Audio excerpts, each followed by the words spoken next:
Bonjour et bienvenue sur ma chaîne Monsieur Herman76 pour un nouveau rendez-vous livresque, et cette fois-ci c'est un panier livresque. C'est toutes les dernières acquisitions depuis mi-octobre ou mi-novembre jusqu'à fin décembre. Donc c'est tout le restant de 2016. Oui, je suis pas bien installé, excusez-moi. Excusez-moi. Oui, voilà. Voilà, je suis désolé pour cette petite interruption. Donc je vous retrouve là avec mon panier livresque, mais avant je vais vous parler de mon concours. J'ai dépassé les 100 abonnés depuis un an à peu près, je sais plus, enfin depuis un petit moment. Et donc j'ai organisé un concours pour gagner des livres. Et pour cela il faut être abonné à ma chaîne. Voilà. C'est pour parmi les 100 abonnés, il y en a qui gagneront peut-être des livres. Et donc, il faut aller voir sur ma page Facebook de la page de de ma chaîne. Et je mettrai ça en barre d'infos si j'arrive à m'en souvenir. Si j'oublie pas de mettre la page Facebook de ma page YouTube. Tout se passera sur Facebook, voilà. Donc tout est expliqué là-bas, il y a un article et tout. Donc là, j'espère que je suis clair pour le concours des 100 abonnés, voilà. Et donc, là j'essaye de soulever, mais c'est super lourd. J'essaye de soulever mes livres. Je sais pas si vous allez voir, mais j'ai tout ça à montrer en book haul. Depuis mi-octobre, mi-novembre à fin décembre. Tout ça que j'ai acheté pour le restant de l'année. Qu'est-ce que c'est lourd! Je vais déjà me débarrasser de tout ça. Je vais faire ça comme ça, voilà. Voilà. Je pense que, ouais. Je vais commencer par celui qui était tout en dessous. Frida Kahlo, Photography of Myself and Other. Pas de aucune édition et aucune... comment dire, aucun auteur, je pense. Je suis en train de chercher, mais je vois pas, donc je lance. Frida Kahlo, c'est celle-ci. Oui, c'est celle-ci qui est avec sa robe, sa jupe blanche. C'est une peintre mexicaine qui est née en 1907, je crois, et puis qui est morte en 1954. Donc voilà. J'avais très envie d'acheter ce bouquin. C'est des photographies d'elle-même et des autres. Donc c'est elle qui a pris les photos, des fois c'est elle qui est sur la photo. Des fois, enfin ça dépend parce que je l'ai feuilleté comme ça, donc je sais pas trop. C'est elle qui a fait les photos, des fois comme ceci. Parce que j'adore Frida Kahlo, donc je m'achète plein de choses sur elle. Des fois il y a des grands textes. Alors là il y a des photos comme ça, voilà. Je vais pas vous détailler tout. C'est des photos, je pense que c'est des photos en noir et blanc. Ou alors il y a de la couleur, mais j'ai pas fait attention. Oui, il y a de la couleur. Oui. Je viens de trouver. Alors un exemple. Photo en couleur, voilà, si vous arrivez à voir. Par contre, ce livre-là, déjà au vu du format, il va être assez difficile à ranger comme ça. Je crois que je mettrai peut-être comme ça. Et il faut voir où, parce que j'ai plus beaucoup de place dans mes étagères, dans mes bibliothèques, donc voilà. Par contre, celui-ci, je l'ai acheté sans regarder, le prix était assez cher, c'était autour des 40 €, je crois. Quand je l'ai vu, j'ai fait, ah d'accord. Et quand j'ai vu à l'arrivée chez moi que ma mère m'a dit, oui, tout c'est en anglais, je fais, ah, les gens sous les photos sont en anglais, les textes en anglais, donc on va voir. Mais je l'ai acheté principalement parce que c'est Frida Kahlo et des photographies d'elle-même et des autres, enfin voilà. Quelque chose que j'adore. Et on verra si avec l'anglais j'arrive à me débrouiller ou pas, ou si je suis paumé. Si je comprends pas du tout, c'est... Parce que moi, l'anglais, je suis assez bon, mais de là à être très bon, très bon, voilà. Et le deuxième livre que j'ai à vous présenter, c'est celui-là. Ah oui, c'est celui-là qui pèse une tonne. Celui-là, c'est tout en japonais, donc c'est normal. C'est un artbook de Am I Goddess. Je crois que c'est pour les 20 ans de la série. Et comme Am I Goddess est une des séries que j'adore le plus en manga, C'est une des seules que je lis encore en ce moment et dans tout ce que j'ai à lire. Le manga, c'est comme ça. À l'intérieur, c'est pas facile. C'est comme ça, c'est comme ça. C'est comme ça c'est les dessins. Oh là, je suis en train de faire tout tomber. Ça, c'est les dessins qui étaient un peu au début de la série. Comme ils dessinent au début. Après, je vais vous montrer... voilà, une page comme ça. Ça, c'est très connu, cette illustration-là. Je pense, pour ceux qui suivent. Comme ça, voilà. C'est un artbook, donc c'est surtout des... Je l'ai acheté surtout parce que ça m'intéresse, c'est des photos. Par contre, à la fin, il y a... comment dire? Je pense que ça, c'est une interview de l'auteur. Ou ça, c'est encore interview de l'auteur. Tout en japonais, donc moi, comme je ne connais pas le japonais, je ne lis pas les petits symboles. À la fin, il y a toujours des... souvent dans les artbooks que j'ai, il y a souvent des petites images récapitulatives et avec un petit texte en dessous. Mais par contre, celui-là, si vous me demandez où je l'ai eu, je l'ai commandé sur... c'est par Facebook sur une fille qui vendait des bouquins, donc qu'en vendait, donc voilà. C'est pas la peine de... Mais par contre, je pense que ça doit se trouver dans les librairies spécialisées manga sur Internet ou vers Paris, peut-être. Il va y en avoir plein de trucs. Ou sur Paris, ou au Japon, directement du Japon. Donc voilà. Par contre, celui-là, le format, oui, c'est pratique pour mettre dans mon étagère d'artbook, ça va parce que j'ai encore de la place. Par contre, c'était celui-là qui pesait une tonne. Celui-là, j'adore. En plus, je rêve de savoir dessiner comme ça. Donc voilà, ça c'était les deux plus grands formats que j'avais à vous montrer. Je vais continuer par ceux-là. Je les installe d'une façon que j'arrive à les prendre. Oui, est-ce que ça tient? On va faire une façon que ça puisse tenir. Alors là, c'est Bluebird chez Didier Jeunesse de Tristan Coegel. Je suppose que c'est comme ça. Celui-là, c'est la couverture à m'a attiré. J'ai regardé, j'ai fait, oh, l'histoire pourrait me plaire. C'est du jeunesse. Moi qui aime bien le jeunesse, mais qui préfère quand même quand c'est un peu plus adulte. Là, je me suis dit, c'est bien, c'est du réaliste, c'est du historique. C'est bien parce que ça se passe dans les années 40. C'est une fille... je sais pas quel... Non, c'est pas dit quel âge elle a.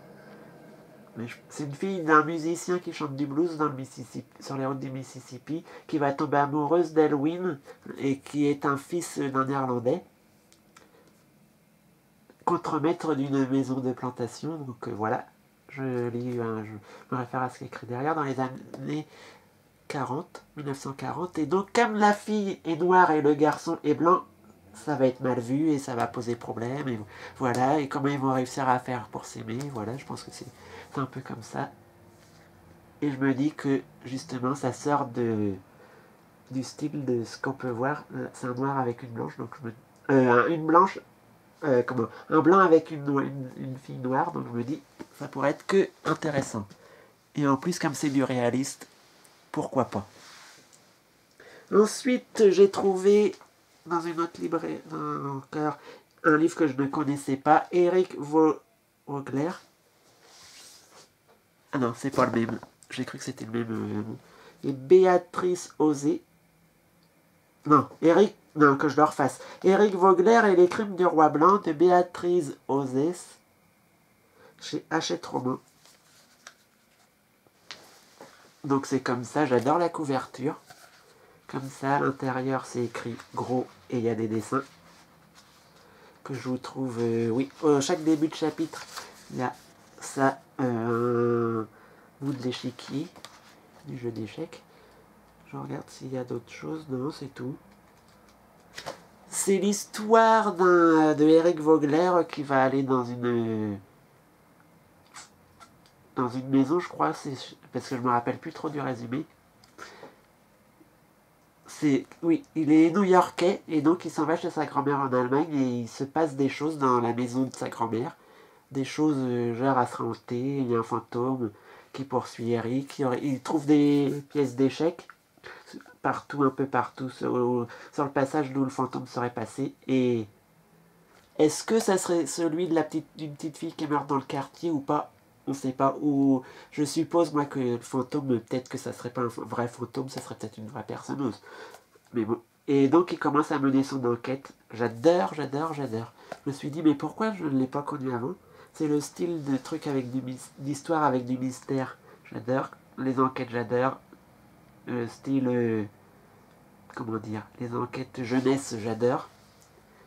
Ça m'a donné envie. Par contre, moi, je vous préviens tout de suite, les résumés des bouquins, des fois j'achète le bouquin comme ça, je survole vite le résumé.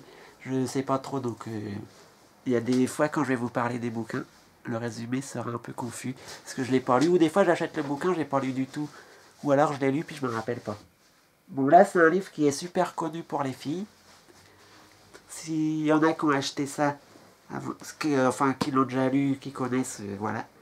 Celui-là, c'est pas du tout, je m'y attendais pas à l'acheter. L'auteur, je m'étais jamais penché dessus. Le style fantastique, contemporain, je suppose. Je sais pas. Jennifer L. Armand Trout, Luxe, thème 1, Obsidienne.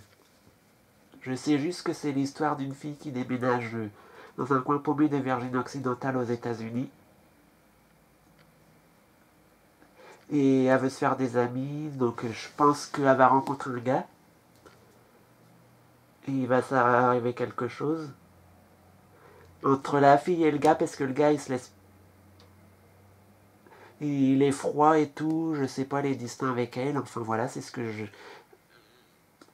Ça, en fait, elle va s'attendre à se faire des amis, mais elle va être un peu déçue. Donc je pense que quand je l'ai feuilleté un peu, je pense que c'est écrit comme ça. J'ai lu un petit peu quelques phrases par-ci par-là, et je me suis dit, oh ça a l'air d'être écrit simple. Je pense que ce livre-là, le jour que je le lirai, va être une lecture lue vite, mais je sais pas si c'est quelque chose que je vais aimer ou pas. J'ai un peu d'appréhension comme aussi. Donc le suivant est un peu spécial pour moi, par tous les sens du terme, parce que c'est un livre en anglais, un livre de la saga Harry Potter, mais qui ne fait pas vraiment partie des 7 tomes, puisque c'est The Tale of Beedle the Bard, by J.K. Rowling. Celui-là, j'ai beaucoup hésité quand j'étais dans la librairie, quand je l'ai vu, puisque j'ai déjà la version française en coffret qu'on m'avait offert, que j'ai toujours pas lu d'ailleurs, celui-là non plus. Quand j'ai regardé à l'intérieur, j'ai vu comment c'était écrit. C'est écrit assez espacé, assez gros. Et puis j'ai lu j'ai lu 2-3 phrases qui étaient dedans, j'ai compris ce que ça voulait dire. Donc je me suis dit, ça doit être bien. Pour que je puisse comprendre, enfin c'est bien. Ça va me permettre de commencer à m'introduire à la littérature anglaise en VO. Et je me dis que de toute façon, si je n'ai pas compris, ou si je ne veux pas le lire, j'ai la version française qui m'attend. Donc c'est toutes les histoires de Beedle le Bard. Et voilà. Donc ça, c'est des contes. Les deux prochains que je vais vous présenter sont ensemble, puisqu'ils font partie d'une même série, je pense. C'est... je sais pas si... Je regarde. Non. J'en avais déjà deux que j'ai dû vous présenter avant. Bon là, je les prends comme ça vient. C'est MC Beaton. Oui, je suis pas doué avec les noms, prononciation des noms. Ça, c'est un... plus, je crois que c'est une romancière américaine. Agatha Raisin, enquête randonnée mortelle. Voilà. C'est une Miss Marple, c'est un genre de Miss Marple, Agatha Raisin, qui a dans la cinquantaine, qui fume, qui boit, qui fait des enquêtes. Quand elle trouve des cadavres, et là, ça va avoir rapport avec un groupe de randonnée, donc un groupe de randonnée, oui. Un groupe de randonneurs. Et donc elle va trouver un cadavre, je suppose, parce qu'il y a tout le temps des cadavres dans ces histoires, il me semble. J'en ai lu aucune. Et je me souviens plus trop du résumé, mais je pense que ça va être pas mal, parce que c'est pareil, il y a de l'humour de l'enquête. Il y a tout en plus, comment c'est écrit comme ça. Ça, c'est des livres que j'ai vachement, mais trop envie de commencer. Mais je peux pas, parce que j'en ai déjà d'autres à lire, comme tout le monde. On a toujours acheté des livres qu'on a envie de lire sur le moment et après on se dit non, je peux pas, j'en ai commencé d'autres. Ou alors on se dit ouais, j'en ai qui traînent depuis des années dans ma pile à lire qu'il faut lire avant. Et donc là c'est encore un thème de Agathe Trézin, c'est M.C. Beaton, Agathe Trézin, enquête pas de peau pour la jardinière.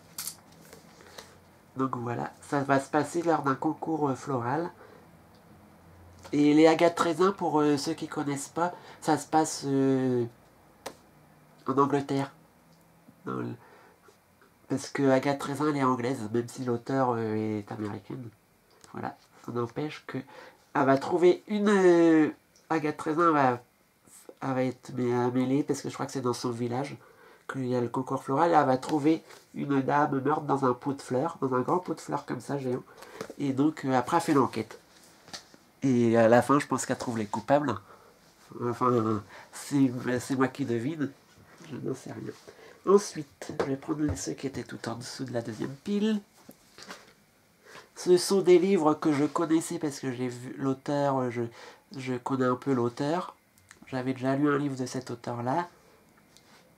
Et je les voyais souvent en rayon, donc je connais de noms comme ça. C'est des livres que Mathieu m'a offert dans un colis. Je crois que c'est pour...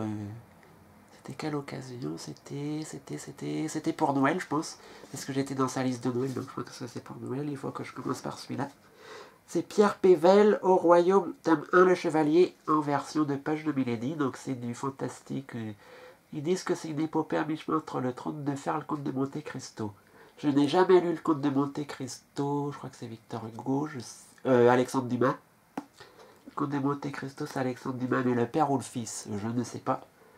Et le trône de fer, c'est quelque chose qui me fait très peur parce que je suis pas du tout attiré par le trône de fer, donc je verrai bien. Mais du Pierre Pével, j'en ai déjà lu, j'ai adoré, donc je me dis pourquoi pas tenter. En plus, on me l'a offert, donc je me dis c'est tout, j'ai pas eu besoin de le payer, donc si je l'ai acheté puis que je l'aime pas, c'est pas grave. Mais je le lirai quand même pour faire plaisir à la personne qui me l'a offert, et puis la personne elle a adoré, vu qu'elle a lu le tome 1. Là, c'est Pierre Pével au Royaume, thème 2, l'héritier. Je sais toujours pas de quoi ça parle, j'ai pas lu le résumé derrière. Ils disent, je sais pas du tout, mais je pense que c'est du fantastique, fantasy, machin, voilà. Comment c'est écrit à l'intérieur? Ben, comme tous les Milady, ça me fait carrément un peu peur. Les Milady, il y en a souvent que j'ai des Milady ou des Brajlin qui sont écrits petits. Et il y a combien de pages? Parce que là...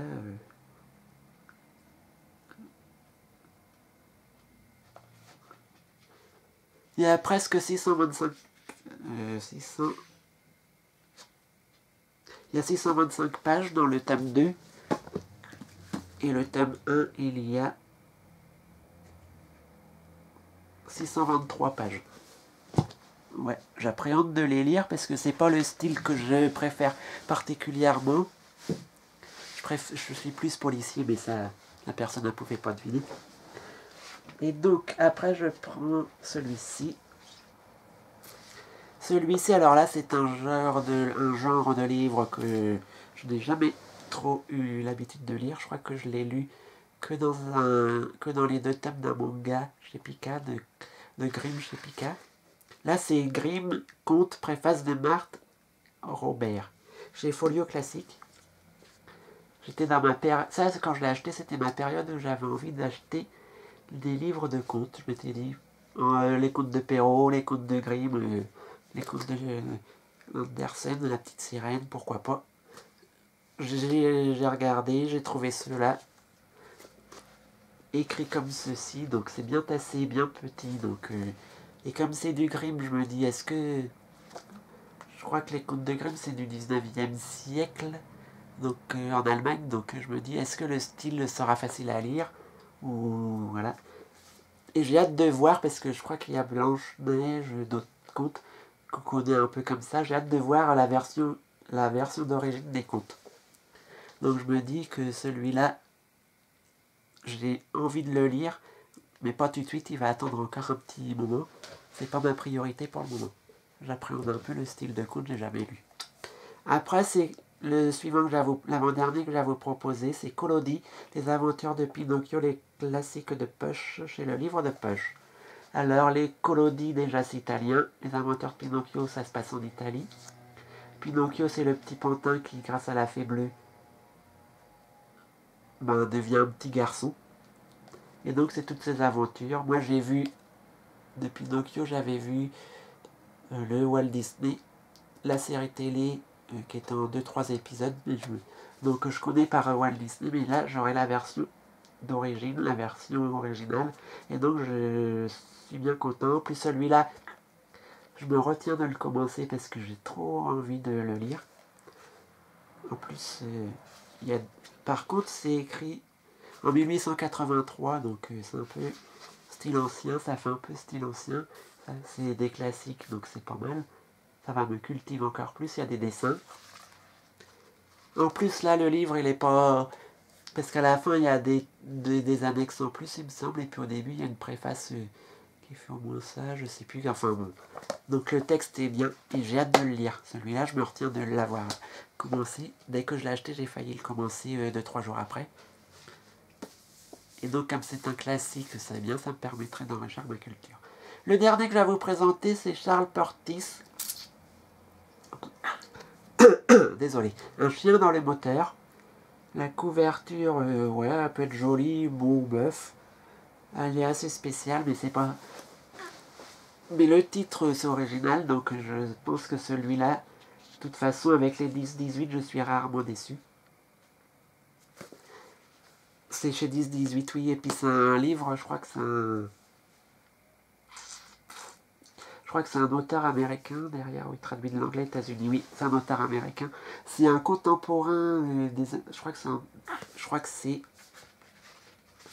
contemporain, mais pas trop contemporain. Non, ça date de 1979, ça date de l'année de ma naissance. Ça a 37 ans. Donc voilà. Et donc, ça va avoir 38 ans. Voilà. Ouais, ça fait longtemps quand même. Il vient de sortir qu'en 2014. Donc c'est un... ouais, je sais plus comment je sais plus. C'est un père de famille. Non, est-ce qu'il est père de famille? Ils disent pas. Non, c'est un époux, Ray Midge, qui part chercher ce qu'il a perdu, sa femme, ses cartes de crédit, sa Ford Torino et sa tranquillité d'esprit. Alors il va le sud. Il part des États-Unis, ça doit être dans un état du Nord, je pense, parce qu'il va dans le sud. Parce que il se repère aux factures de sa carte de crédit, donc au ticket de la carte de crédit qui est utilisée, et ça dit que la carte est utilisée dans le sud. Au fur et à mesure, donc il doit descendre jusqu'à la Floride, non, jusqu'au Texas, doit être dans des trucs comme ça, je sais plus. Enfin, il descend vers où il y a des décors comme ça, je pense. Des décors de Far West. Il descend dans le sud, et entre deux, il s'arrête dans un endroit.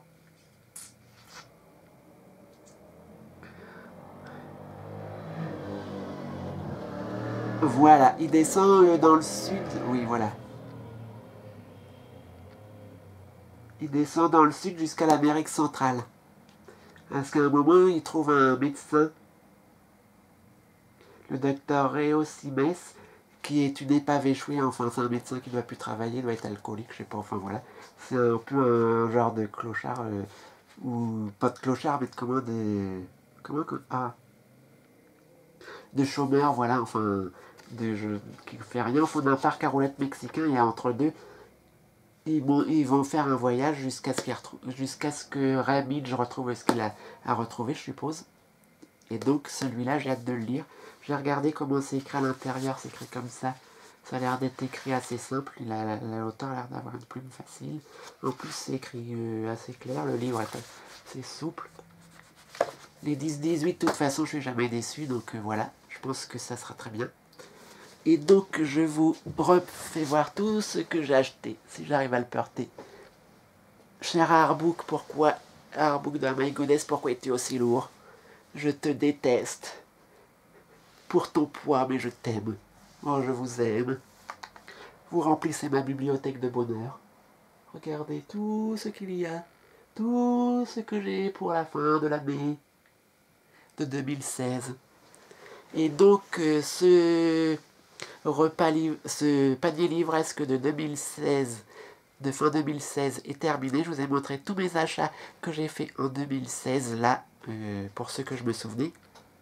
Donc, la prochaine vidéo, ce sera peut-être un repas livresque sur les lectures que j'ai terminées et celles que j'aurai bientôt finies. Parce qu'entre deux, il faut que je vous parle. C'est pas le tout d'acheter des bouquins, il faut aussi que je parle de ce que j'ai lu. Et donc, je vous dis, vous pouvez vous mettre un pouce, comme ça, pour dire si vous avez aimé. C'est un pouce bleu, je crois. Ou un pouce vert, je sais plus. Comme ça, c'est un pouce rouge, il me semble. Si vous n'avez pas aimé, vous pouvez vous abonner à ma chaîne, vous pouvez liker, commenter, partager la vidéo, la regarder 1, 2, 3 fois pour que ça vous donne des idées de bouquins. Voilà. Et on se retrouve dans une prochaine vidéo. À bientôt. Bye bye.